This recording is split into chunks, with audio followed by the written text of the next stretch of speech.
6 miles off the coast of Malibu, California, laid a rather strange structure that was easily discernible amongst the surrounding seabed. First spotted through satellite images obtained from Google Earth. It was an oddity that sparked the curiosity of many, not only for its unusual, peculiarly man-made appearance, but also for what some theorized may have been hidden beneath the aquatic layers of mystery.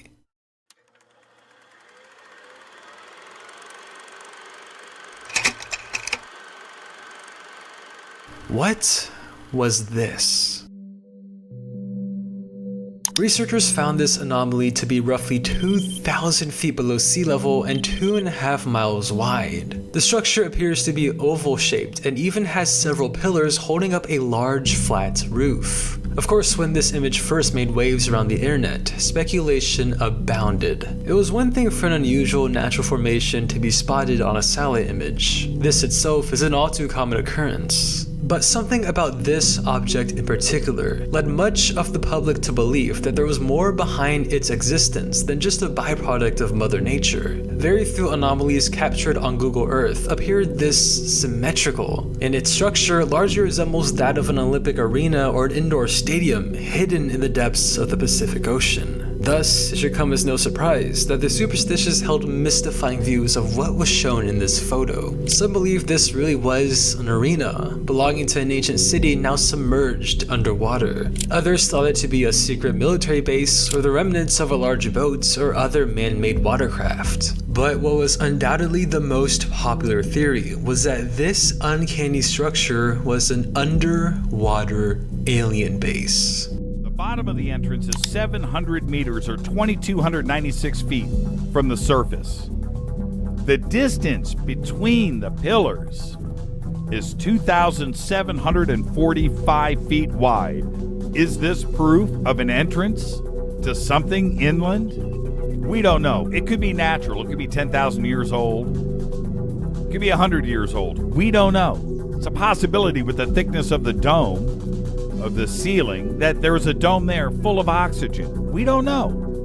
With such monumental measurements of the supposed pillars, roof, and entrance of this base, it seemed far too massive to be the work of man, and far too proportional to be the work of nature. Though, as inconceivable as things may have seemed, several geologists have since provided information on this mysterious base, which ultimately debunked the theory of this being the creation of extraterrestrial life. The reality is, quite literally, much more down to earth. In June of 2014, one David Schwartz, an earthquake geologist of the US Geological Survey, observed the odd image for himself and concluded that it was indeed natural and instead part of a surrounding continental shelf.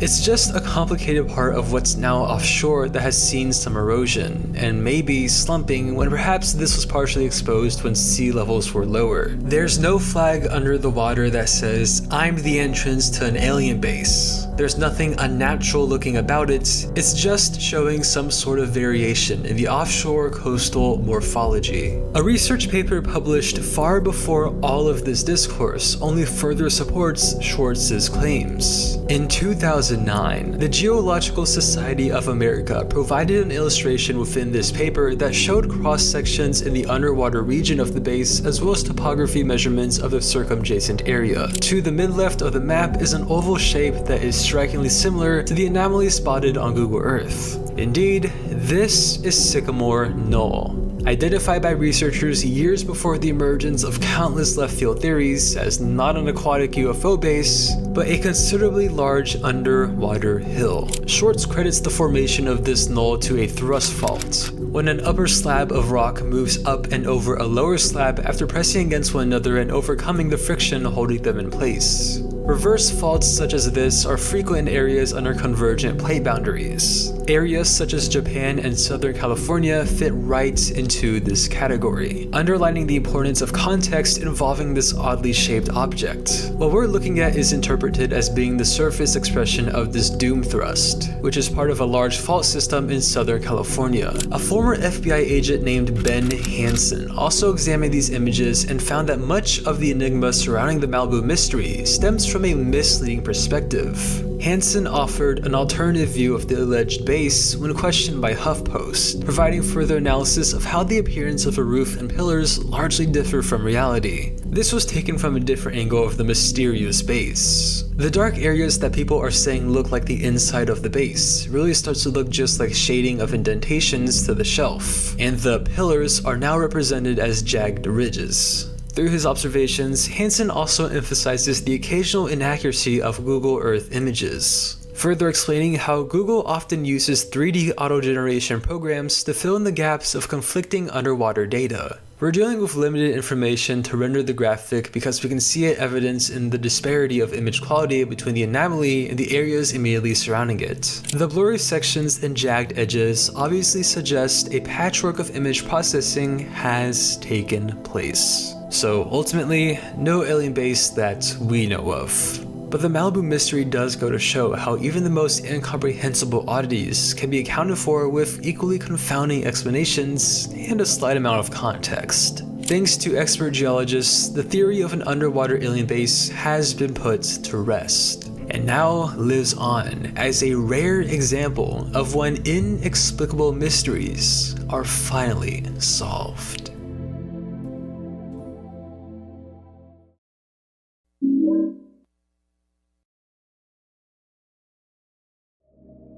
The most isolated piece of land on Earth is Bouvet Island.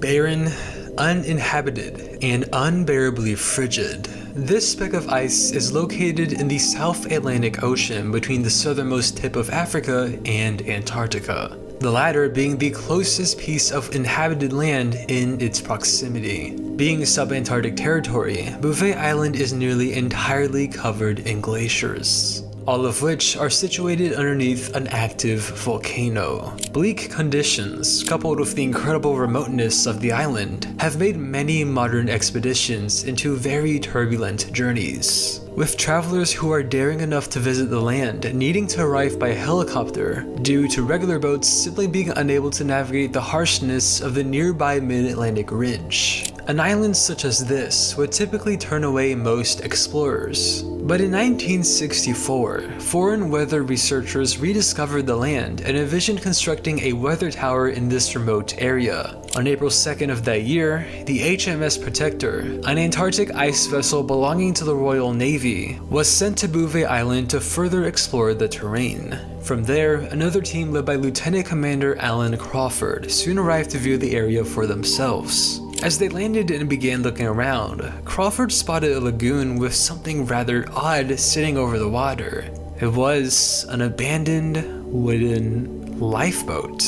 Crawford reported that the boat had no labels or markings, as well as no motor or sails. On the lagoon shore were also a wooden barrel and a flattened copper tank, likely having been left behind by whoever it was that also deserted the lifeboat. Crawford himself couldn't conduct further searches due to harsh weather and an already tight work schedule, but from his observations, there were no signs of anyone who had stayed on Bouvet Island before his team's arrival. How this lifeboat ended up on Bouvet Island was a mystery in and of itself, but what occurred on that lagoon 2 years later after its initial discovery is what turned this case from eerie to outright puzzling. A team of biologists ventured to the island after Crawford to survey the area surrounding the lagoon. They arrived not only to record observations of the lagoon itself, but also to provide long-desired answers about the abandoned lifeboat found by Crawford just 2 years before.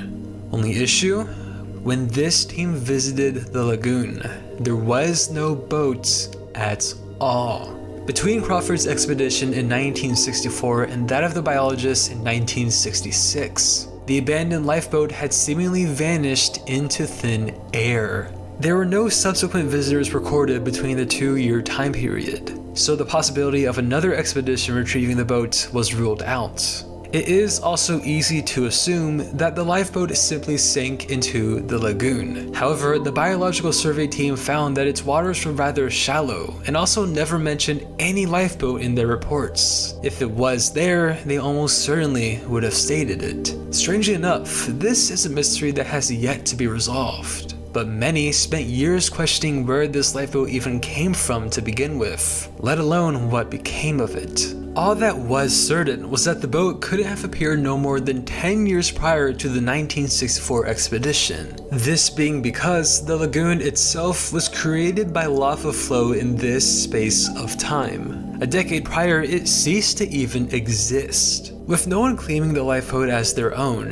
theories ran wild. Some believed the boat to be the leftovers of an Antarctic search vessel, others thought it was the aftermath of a naval disaster, and there were some who believed that it came from a failed expedition, its passengers left stranded to die in the world's most desolate island. However, reality wasn't as grim as this.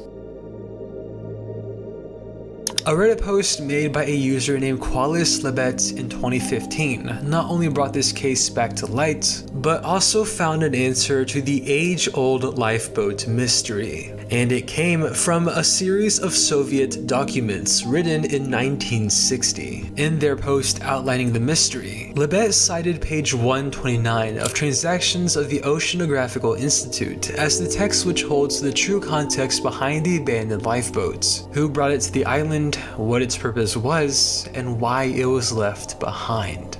An excerpt of the page states the following. The scientific reconnaissance vessel Slava 9 began its regular 13th cruise with the Slava Antarctic Whaling Fleet on October 22, 1958. On November 27th, it arrived at Beauvais Island. A group of sailors landed and then couldn't leave the island in time because of worsening weather conditions and stayed on the island for about 3 days. The people were withdrawn by helicopter on November 29, 1958. Another article in the Soviet Moldovan magazine known as Kodry also provides additional information on the ordeal in Beauvais Island. It was a total of 10 men, consisting of scientists and sailors, that were deserted on the island. As the weather worsened while they waited for help, the group bunkered down near Cape Circumcision, a spot considerably close to the lagoon with the abandoned lifeboat, before they were then evacuated via helicopter and brought back to Russia. There were no casualties, and as it turns out, no true mystery to begin with.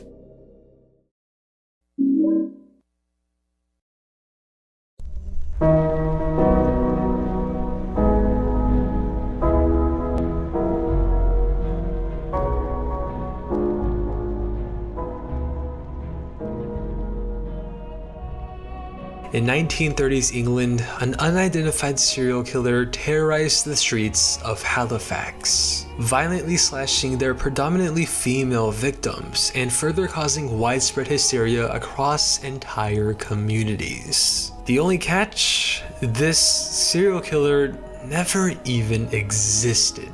And every alleged attack from the supposed assailant was entirely fabricated. What eventually accumulated into 2 weeks of unchecked fear first began on November 16, 1938.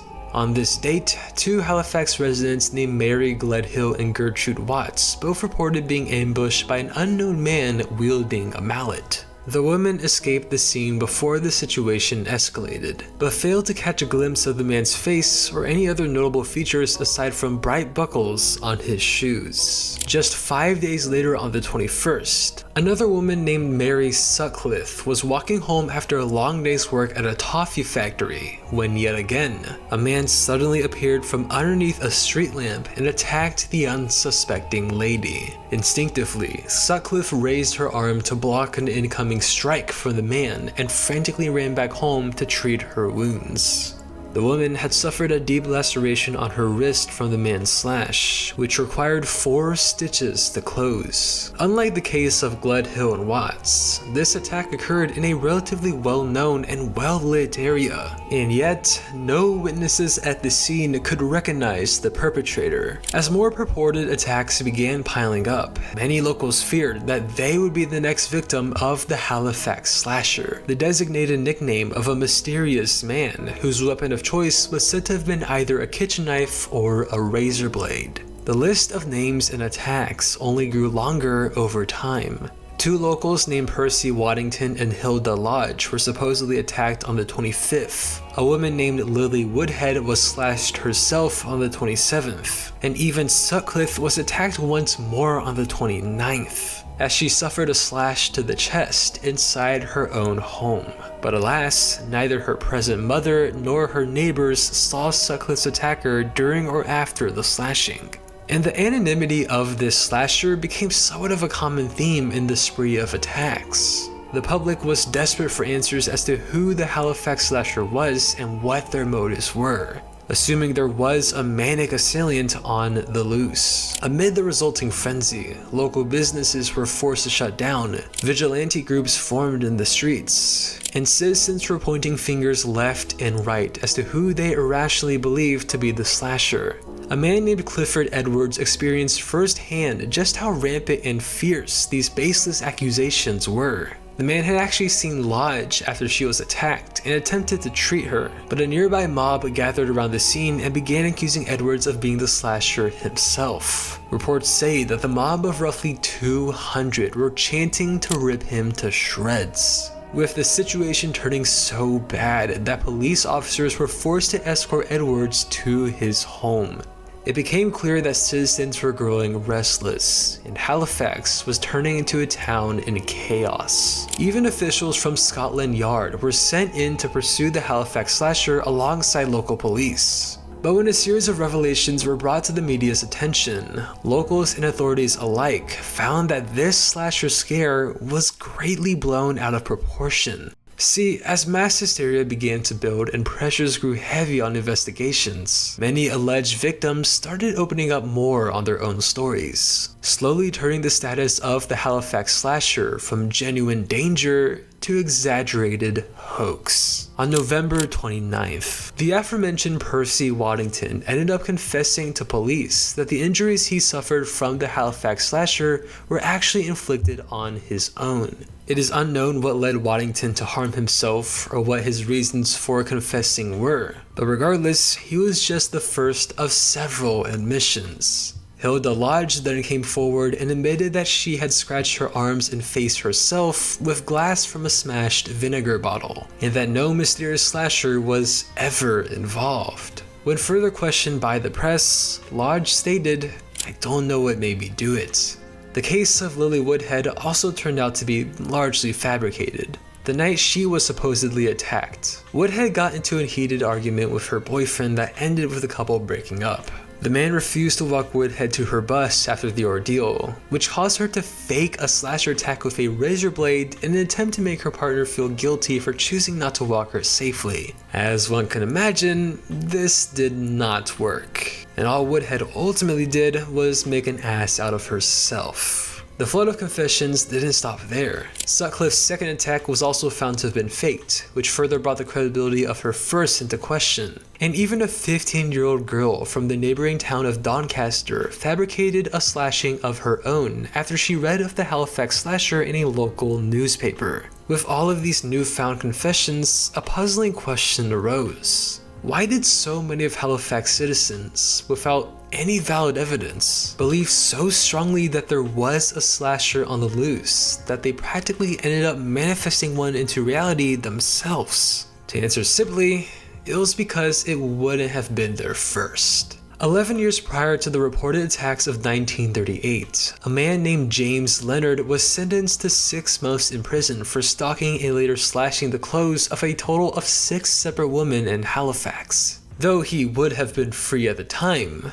Leonard was almost immediately ruled out as a suspect for the Halifax slasher due to his rather large nose. It was this small yet vital facial feature that was noted by all of his victims in 1927, but none in regards to the alleged attacker in 1938. Investigations finally concluded when officials from Scotland Yard publicly confirmed that there were never any slasher attacks, and there never was a Halifax slasher. Carry on, Halifax, the slasher scare is over. The theory that a half-crazed, wild-eyed man has been wandering around attacking helpless women in dark streets is exploded. There never was, nor is there likely to be, any real danger to the general public. There were several smaller incidents occurring in the time period of the slashings that were proven authentic, but these cases were neither connected to each other nor remotely related to those of the Halifax slasher. As a result, a total of 5 citizens were charged with public mischief offenses, And with this justice, the small town of Halifax could finally rest once more.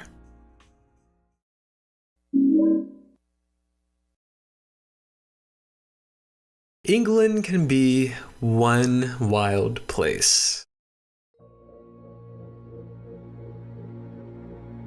A case of mass hysteria over a phony slasher was bizarre in its own right. But in the 1800s, an equally unfathomable murder case took place, revolving around suspicions of a ghost tormenting its victims, resulting not only in widespread worry, but also in a trial that would change British law for centuries to come. In November of 1803, locals residing in the West London district of Hammersmith began claiming to have witnessed or even been attacked by a malevolent spirit. The figure in question was said to have been taller than average and dressed in an all-white shroud, though some accounts also describe it wearing a calfskin garment with horns, as well as large glass eyes. Legend has it that this spirit belonged to a man who committed the year prior, his soul now haunting his place of burial in the Hammersmith churchyard. One of the first accounts of this ghost came from two women, one pregnant and one elderly, who both reported having been assailed by a violent spirit as they were walking near the churchyard at night. Reports even say that the two were so traumatized by their paranormal experience that both women ended up dying from shock just a few days after the encounter.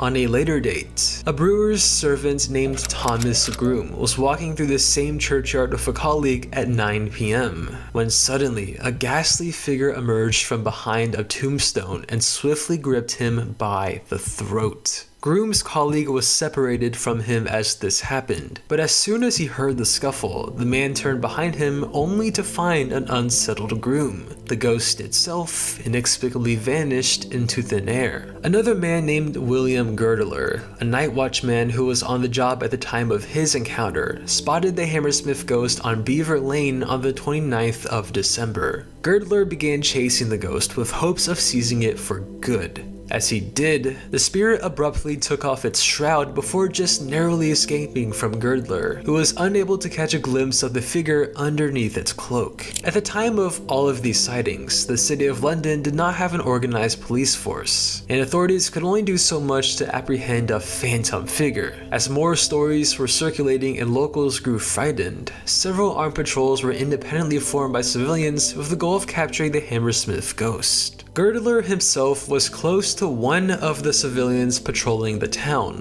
one Francis Smith. The 29-year-old man was a customs officer, and on the night of January 3rd, 1804, armed himself with a shotgun as he searched around the corner of Beaver Lane for the suspected ghost. Though there was no phantom in sight, Smith did meet a bricklayer named Thomas Millwood at around 11 p.m. Millwood was described to have been wearing an entirely white outfit on the night of their encounter, including clean linen trousers, a flannel waistcoat, and an apron. Millwood was previously accused of being the Hammersmith ghost for his white clothing, but it was nothing more than his uniform for his occupation. The bricklayer was just leaving the home of his parents and sister, who lived in the not too far street of Black Lion Lane. Thomas's sister Anne was watching her brother depart when she witnessed an intense confrontation between him and Smith. The disgruntled officer spotted Millwood in his white attire and immediately began yelling at him,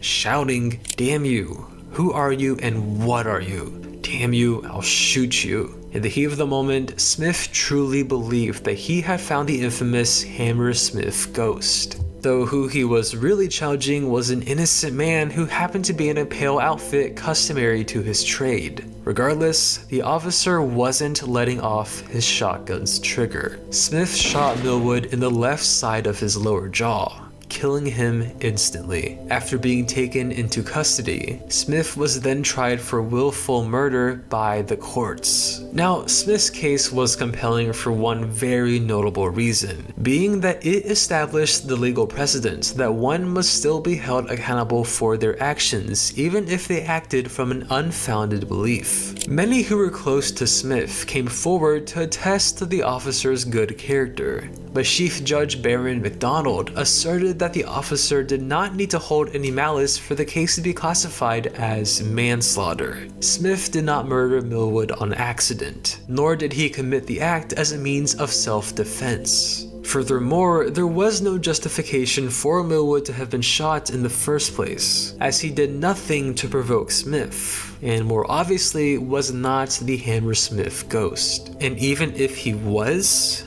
there would be little difference. Scaring civilians while dressed as a ghost was troublesome, but by no means a serious felony. So long as no physical harm was ever inflicted, this was at most a misdemeanor worthy of a minor fine. Smith was initially sentenced to drawing and quartering for the murder, before later being commuted to 1 year of hard labor. Even in the midst of Francis Smith's trial, the mystery of what or who the Hammersmith ghost truly was remained alive and well. However, the newfound publicity given to the associated murder case eventually led to the true perpetrator being revealed. The man behind many of the Hammersmith ghost sightings was a shoemaker named John Graham, who dressed as a ghost in an attempt to get back at his apprentice for frightening his children with ghost stories. Graham himself was never arrested for his actions, and reports of the Hammersmith ghost soon began dying out shortly after the murder case.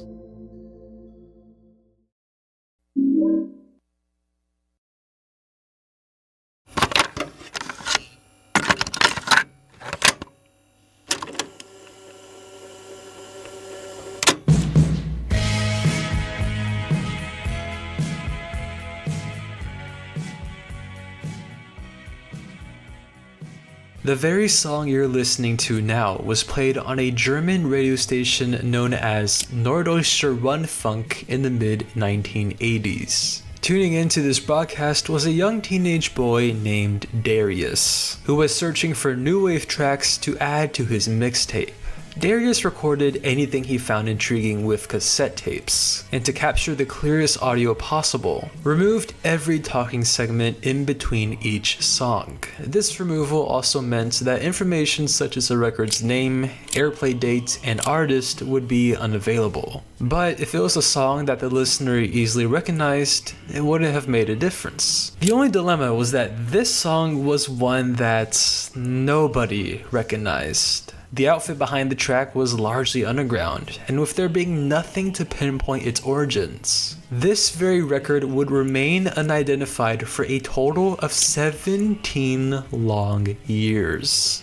The online search for the song's identity first began all the way back in the early 2000s, years after Darius attempted to raise awareness of the mysterious track on his early website. His older sister Lydia took it upon herself to locate the song and began her independent pursuit on March 18, 2007, when she uploaded a brief snippet on a Usenet group. When she received no answers, Lydia then resorted to various song identification websites, but it ultimately failed to show up in any of their databases. Lydia continued to spend more time sharing excerpts of the track all around the web, particularly on a German music forum known as Best of 80s, and a fan site of a Canadian radio station named The Spirit of Radio, though all of this was to no avail. The case of the unknown song slowly faded into irrelevance as no leads were made, but when the recording was uploaded to YouTube as Like the Wind in 2011, a renewed interest was soon established by lost wave enthusiasts from throughout the internet.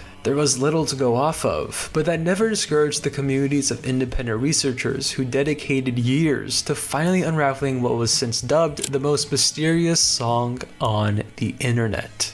Bits and pieces of information were learned that contributed to the song's identification. It was clear that the singer had a West European accent, and many researchers insisted that a Yamaha DX7 synthesizer was also used in the song's instrumentation. This is very significant in regards to pinpointing a date of release, given that said synthesizer was first produced in 1983. Furthermore, Darius's Technic tape deck used to record the track was manufactured in 1984, ultimately leading researchers to believe that this song was recorded during one of the 2 years, and done so somewhere in Europe. As the years went by, the unsolved case garnered significant traction as it became somewhat of a phenomenon in the world of lost media.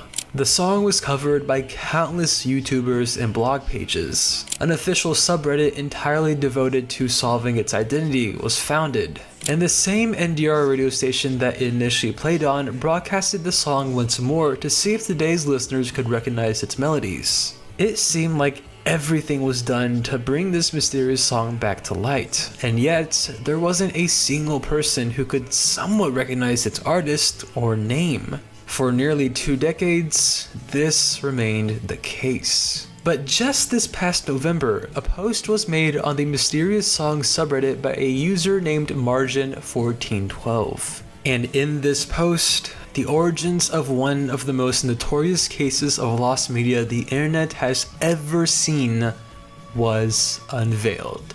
Margin explains that they came across an obscure 80s German band known as Halifax while reading an article in a 1984 issue of Germany's Nordwest Zeitung. One of the members of the band was already familiar to Margin, as they were also part of a previous collective known as Frets, and may have possibly still been in possession of older material from his days with both groups. With this in mind, Margin contacted this band member and asked if he had any unreleased music with Halifax or Fret. The member responded, sent some songs, and to their shock, one of the tracks sent over was the exact same piece that internet users have spent ages searching for.